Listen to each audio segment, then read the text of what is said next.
All right, welcome everybody around the world. Welcome to all my subscribers. I am personally very excited to share the information in this video here. Um, it's amazing. On another note too, it's amazing for me because I feel validated. Um, there's the only reason there's very little validation out there for me is because so few people out there and Christians out there actually know what real Christianity is, and having written my systematic theology of the original and true Christianity a few years ago, it's available on Amazon.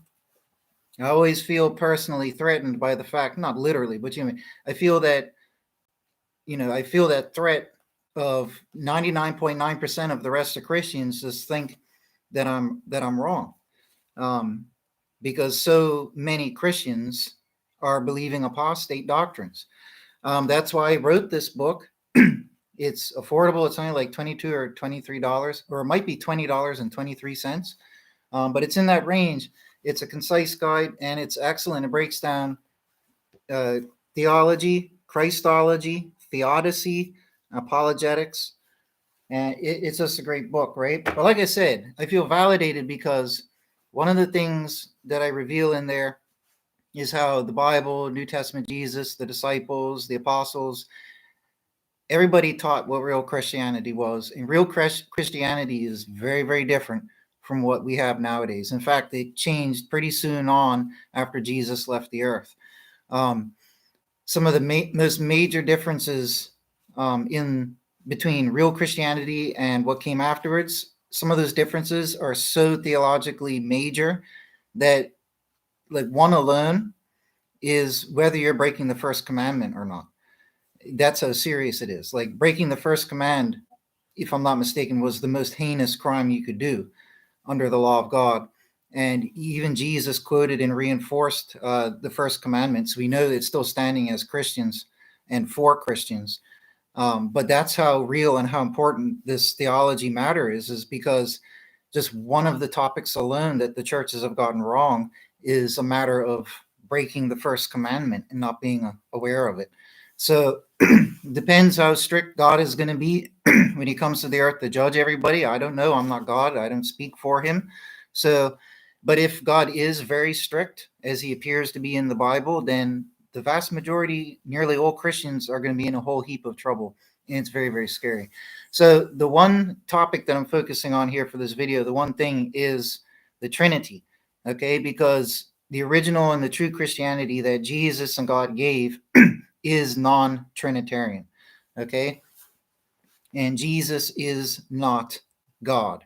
But because so many Christians, and I mean Protestantism believes Jesus is God, Catholicism believes Jesus is God, every branch and denomination of Christianity believes in the Trinity except for non-Trinitarians. And there's probably less than 100 million non-Trinitarians on the entire planet. And one of the things I have to point out from history, a lot of people don't know, is that non-Trinitarians were persecuted throughout all the church ages. Okay, I've read a lot of this myself and heard accounts myself. And without getting into details of them, all I can say is that if you rejected things that the Catholic Church and even the Protestant churches, what they would later force the people to believe, if you went against that, especially on matters like the Trinity, you could be liable for execution, and a lot of people were. Okay, so there could have been more than 100 million non-Trinitarians alive today, but because we were basically hunted out and, so to speak, exterminated, whether literally or forced to convert away from what we believed, that's reduced the population of, I feel, the true believers who have the true doctrine. And again, before I get started in this video, because these are very important things to talk about, is that once again, I want to draw attention to the fact that in Revelation, Jesus gives edicts to the 7 assemblies of Christianity. And once again, I will say, if you read the verses themselves, it's very clear that these are assemblies of Christianity in the end days. They are not, despite their names, the ancient Christian churches that were present in the times of the disciples and apostles. Okay, Jesus gave them the ancient church names for whatever particular symbolic reason, But what he says explicitly in his edicts to those churches is obviously, this is not conjecture, it's obviously end days. For example, one of them might be Pergamos. He says that if you do not reform, I will come against you with the sword of my mouth. And there's other instances where he's saying, if you don't change your ways, I will come to the earth and punish you, okay, when I arrive. So he's definitely talking about the end days churches. So my point is that he rebukes all except for one of the assemblies. Now, these assemblies don't represent single churches. They don't represent denominations, I don't think. I've tried spend ages trying to figure out which denomination it could be. Some roughly fit, but others just don't fit. And there's some of the 7 assemblies don't seem to fit. And at the end of the day, I don't think it's got to do with denominations and churches. I think it's got to do with what makes the most logical sense. The core common denominator, unique beliefs. Okay. And that's what will separate Christianity into 7 separate and unique assemblies that believe, each one of the 7 believe uniquely different, okay, than one another in at least one major aspect theologically. Okay, so there'll be 7 divisions in terms of core beliefs in the end days. And Jesus rebuked all of them except for one. So the key thing is, we don't have to fuss which assembly was which. We just have to look at the logic here, that only one out of the 7, and it doesn't mean that only 15% are going to be saved. I'm not saying that, but figuratively speaking, only 1 out of 7 doctrines is correct, okay? And it doesn't mean 1 out of every 7. It means that only one doctrine out of all Christendom in the end days got it right. That's how you need to logically look at it, because that's correct.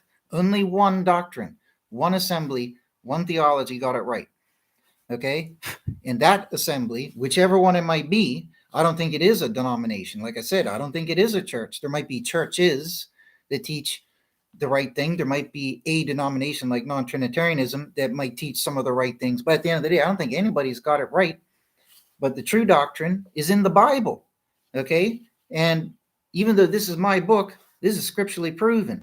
Every single page is full of scripture, has scripture, every single page. Every single claim and statement that I make is backed up with verses right in front of your eyes on the paper. So you know that I'm not lying, okay? Every single page in here, you can go up into any page at random. All the verses are there to prove it to you, right? So even though I wrote the book, I'm presenting what the Bible says to people, okay? So you can put all the church dogmas aside. Anyways, what we're here for today, that's enough waffling for today, but those are important points. I want people to understand that the reason why Jesus will be rejecting and why he threatened 6 out of 7 end days assemblies is because 6 out of 7 have it wrong.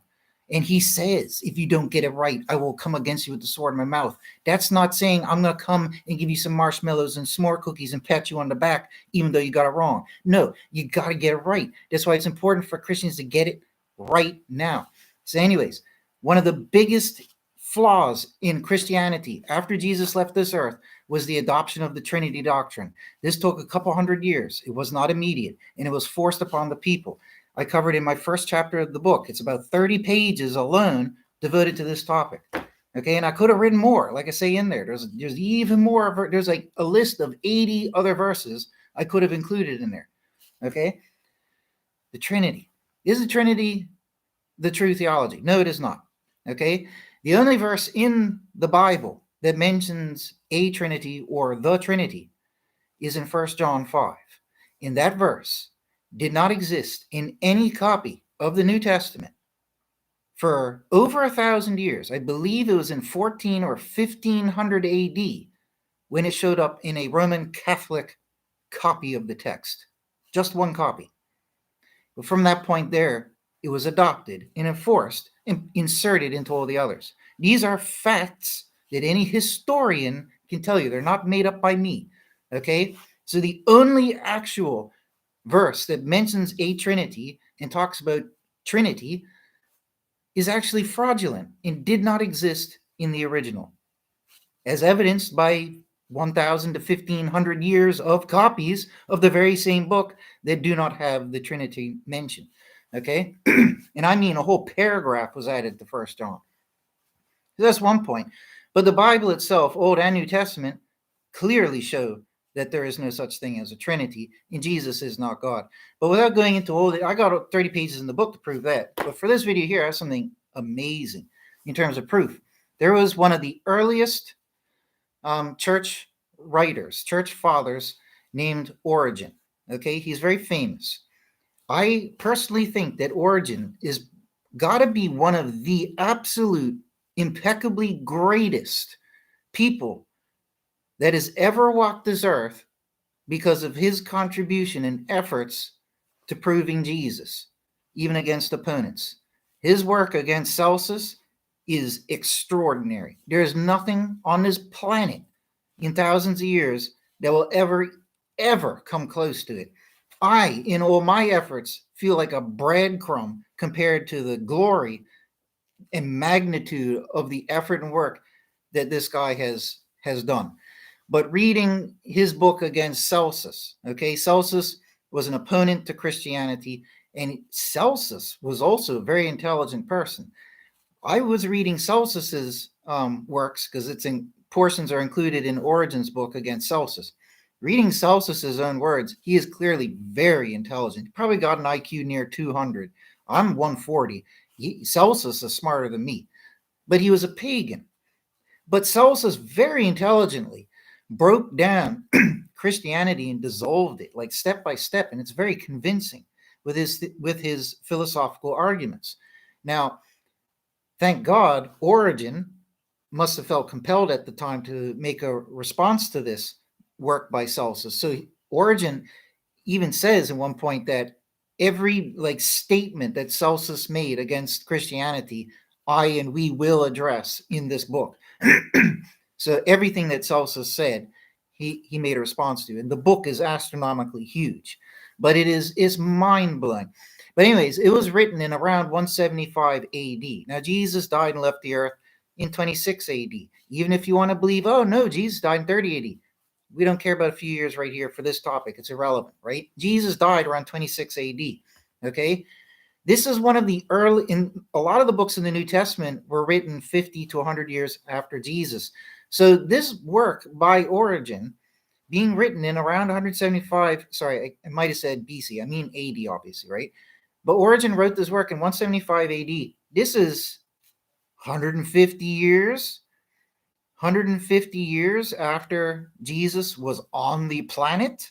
This is quite contemporary compared to us living nowadays and, living our lives 2,000 plus years later. And we're looking back through 2,000 years of history and people's opinions for and against Christianity. It's very confusing. When you go back in time and go look at what the people right there at the time believed, like with Origen, you see the proof right out of the horse's mouth. So even though the book is so astronomically huge, God guided me to stumble upon this. I wasn't looking for it.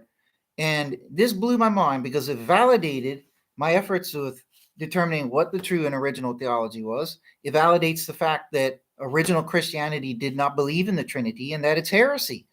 Okay, so without getting into the nitty-gritty of proving why it is wrong, that's what my book is for. For this video, I'm just going to read from Origen's text. So from Contra Celsus, okay, this is book 8, chapter 14. I'll just read the whole chunk of the chapter. It's a big fat paragraph like that. Okay, and what Origen says is extraordinary. Now, keep in mind, like I said, Celsus, the pagan, and Origen, the Christian, obviously have very, very high intellectual ability. They are extremely intelligent people. The way they write, the way they think is extremely analytical, extremely intelligent. They're geniuses. The average person, okay, reading it, it's going to be a challenge. Okay, so just bear with that. Okay, if I feel it necessary, I'll try to help out, intervene, and explain something. Maybe I won't need to. Okay, but understand when I'm about to read this that this book by the Christian named Origen, okay, this book is a response to a pagan named Celsus who wrote a book against Christianity. Like I said, dissecting it, every thread of Christianity. It's extraordinary how hard the pagan attempted and how smart some of his points were. But Origen outsmarted him, because as intelligent as this genius pagan was in pointing out apparent flaws in Christian thought, and I don't think he was doing it to be malicious or evil. I mean, he does come across Celsus as genuinely, like, he views the Christian theology as unintelligent and ignorant, and he explains all his reasonings why. And it's quite compelling, but Origen outsmarts him, thank God, and comes back with, like Origen said, a response for every single statement that Celsus made. So that's the nature of what I'm about to read. So you're going to hear things being said by Celsus, being quoted, okay, and you're going to hear what Origen says, right? So just bear that in mind. So here we go, right? Chapter 14, it says, again, Celsus proceeds to say, quote, if you should tell them that Jesus is not the Son of God, but that God is the Father of all, and that he, God alone, ought to be truly worshipped, they would not the Christians, would not consent to discontinue their worship of him, who is their leader in the sedition, because he's saying that Jesus was, basically an imposter, and that he led what was a seditious revolt against the true one God, right? This is what Celsus is arguing, right? So I'll just say that quote again. If you should tell them that Jesus is not the Son of God, but that God is the Father of all, and that he alone ought to be truly worshipped, they, the Christians, would not consent, they would not agree to stop their worship of him, Jesus, who is their leader in the sedition. And they, the Christians, call Jesus Son of God, not out of any extreme reverence for God, but from an extreme desire to extol, to elevate Jesus himself. End quote. Here's where Origen responds. Origen says, we, the Christians, however, have learned who the Son of God is and know that he is, quote, the brightness. And I'm validated here because Origen is clearly using the original languages and the original translations, which is what I use for all my studies and for my theology, as I mentioned in the disclaimer at the start of my book. Okay? And if you look at any other Bible translation of the New Testament, they alter the words that are here, and they do not say this. Okay? The way the Trinitarian Bibles put it is it makes it look like Jesus is God, the way that they word it, right? But when you look at the original words, the original language, it's entirely different. It's more about reflecting an image rather than being God, okay?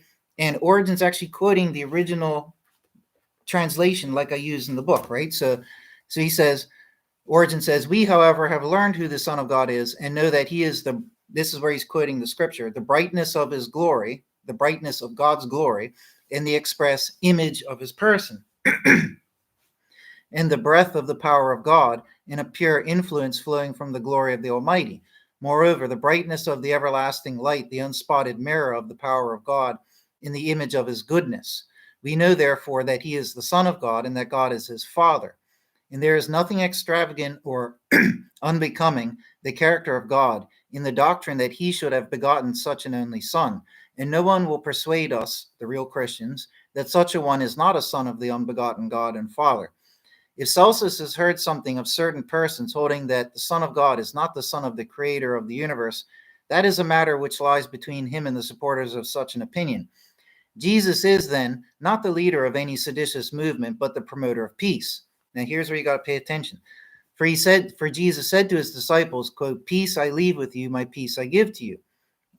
I give unto you, end quote. And as Jesus, knew that it would be men of the world and not men of God who would wage war against us, he added, not as the world gives peace, do I give peace unto you, end quote.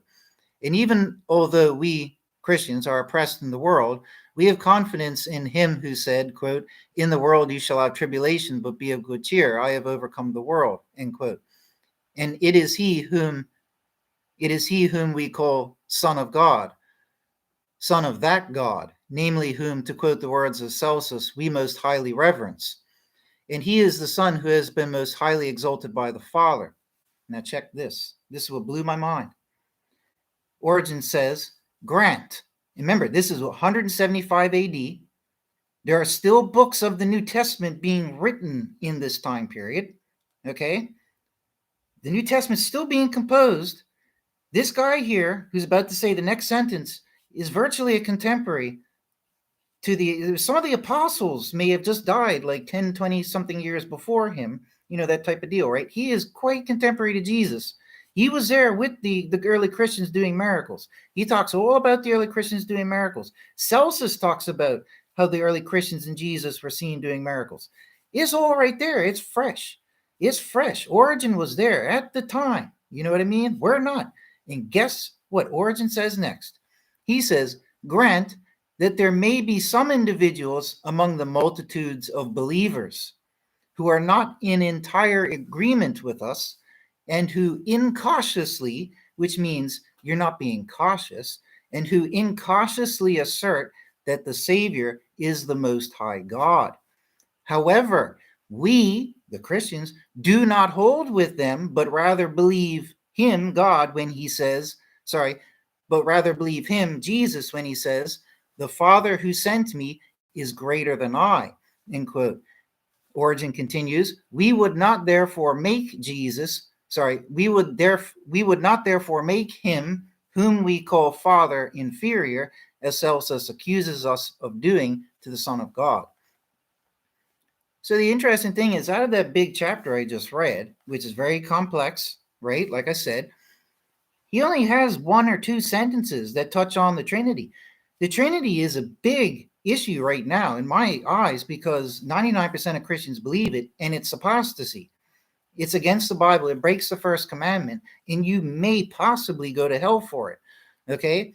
And yet, in his day, obviously, it was so widespread. Non-Trinitarianism was so widespread because it was what Jesus taught, that in his mind, he didn't feel it was necessary to devote more than one or two sentences, an obscure brief reference to a group of opposing Christians who heretically believe something contrary to the Bible. So Origen, in all his glorious splendor of intelligence and wisdom in this massive book, gives one or two sentences here to a topic that right now has poisoned like 99% of Christianity. Billions of people in error. And this guy here has only devoted one or two sentences. That shows you that in the days of Origen, as he himself says, Christians, the real Christians, did not believe Jesus was God. That was the little group of apostate heretics who believed that, right? That's a shocking admission. Contemporary, okay? Contemporary. This is early Christianity at its finest and at its earliest, okay? It doesn't get better than this. So in terms of proof, I was convinced Origen is, like I said, one of the greatest people to ever walk this planet in terms of his efforts and what he's accomplished with his writings and his efforts to prove God and Jesus and all of that and defend Christianity. I don't think anybody has come close to it, period. Okay? And I felt that way about him before I found these verses. Finding these verses after feeling that way about him is an awesome feeling because it validates my own hard work and efforts. It took me over 20 years to finally be able to fully ascertain the full theology of Christianity. I learned when I was 18, like 20-something years ago, that the Trinity could not be biblical because as I was reading the Bible, there are too many things in the Old and New Testament that went against it. And the more I thought about it, the whole concept seemed illogical, right? At the end of the day, this is excellent proof, okay? But if you want more conclusive proof, go get my Systematic Theology on Amazon, okay? I urge you all to share your copy or to get extra copies and give them to churches and help spread the awareness. I've been teaching for like 7 years on YouTube. I've reached a few 100,000 people, but that's all I can do. I don't live, and I'm not wealthy enough to be able to go around and go on trips and give lectures and talks. I can't do that. I'm just little old me seated where I am, not literally right here, but you know what I mean? And there's not much I can do. I've done all that I can do with the zero money that I have using YouTube. So if you get the book, you understand the theology, you comprehend the significance and the value and the importance of this, especially in these end day times, then I urge you all to help share the material. I urge you, do not quote from memory. If you're going to share this, because we've spent 2,000 years getting Christianity wrong, you don't want to keep misquoting it. That's why I recommend if you get the book, lend it to somebody or get them a copy. That way you don't misquote it. You're not going to be guilty of misquoting something and further confusing other people. Hand them the book, say, read this. When you're done, give it back to me or give it to somebody else, right? It's internationally copywritten, so you cannot photocopy it and give out photocopies, right? So take care, folks. God bless you all. Urge you all, go get the book and be careful what you believe, because Jesus quoted the first command. The first command is, there is only one God. There is none afore him. There's none aside him. There's none after him. There's only one God, and that is it. And he has no image. He has no form. Okay? In Romans 1, again, I'll say this as well. If you don't believe me, go read Romans 1. It's around verse, like, say, 17 or 20, around that area there. It explicitly outs Trinitarian believers who believe that God incarnated as a human. It specifically targets that and verbatim says that people who represent God, the intangible, invisible God, as a corruptible human, that they're darkened fools with a darkened heart and all of that, right? And God will leave them up to their own desires because they'd rather worship the creature than the creator. And it also in that lump says that people who want to idolize God as quadruped animal. Well, what do the churches do but idolize God as a lamb? Because they say Jesus was a lamb, right? Which means if Jesus was God, then God can be represented as a lamb.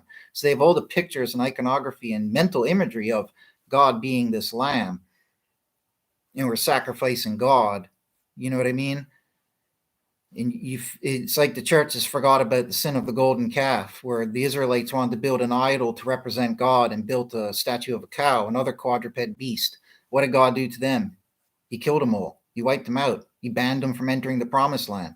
That's what he did to them. And he basically restarted afresh with, a separate group of people. The only ones who weren't wiped out were the Levites. Okay? And what do you think is going to happen at the end days when he comes back to the earth and judges people according to his law? The first and most important command, binding to Jews and Christians and to everybody, is that God is one. He's invisible. He has no image. Don't you dare make an image of him or say that he appears as an incarnation in this and that there. The gods of all the pagan nations incarnated, okay? The gods of the pagan nations would incarnate as humans and get sacrificed. Why would God emulate that? Okay? That's what people have to understand, that all this Trinity stuff came from pagans who lived at the time, Greeks and Romans, just like the ones who created the Roman Catholic doctrine, who had prior been immersed in their Greco-Roman ancient paganism for thousands of years of their heritage. And then when Jesus walks the earth, there you go. Now they want to paganize Christianity and paganize what Jesus left, because that's all they could think. Their whole framework was pagan, because that's what they were. And now they're being introduced to Jesus and this concept of a one God. Well, the way their pagan minds processed it was that God incarnated as Jesus, because that's what their God did in the Greco-Roman religions. He incarnated as Bacchus or as Dionysus or as Zagreus, and then was sacrificed. And then they commemorate his sacrifice with a ritual where they drink wine and eat a wafer. This is what they did in Egypt with Osiris. This is what they did in Greece and in Rome with Dionysus and Zagreus. Okay, and even Bacchus, the secret Bacchic rites. So, and then you have, who was it, Mithras or something in every religion. Every pagan religion. Why would God emulate the pagan religions? People got to wake up, man, because the end days are right on the corner. Okay? And I'm not God. I don't call the shots. But if he is judging people like he appears to do in the Bible, Christians are in a whole heap of trouble. And it would then make sense, full circle, to what I said at the introduction, which was that's why Jesus probably rebuking 6 out of 7 end days assemblies, and only one assembly gets it right. One group of believers. It's not got to do with churches. It's not got to do with denominations. It's got to do with core, unique theological beliefs. Only one group will have the theology correct. And that's the only assembly which Jesus says he will spare from the wrath and the woes that are coming upon the earth. None of the others. All the others are threatened. That is the only one that is promised with what appears to be, safekeeping and taken away in time. So consider that, folks, right? What's important to you? What your church says or what God says in the Bible. So, and my other book available on Amazon, 100% to do with the end days. This one here, urge you to go get it. Anyways, take care, folks. God bless.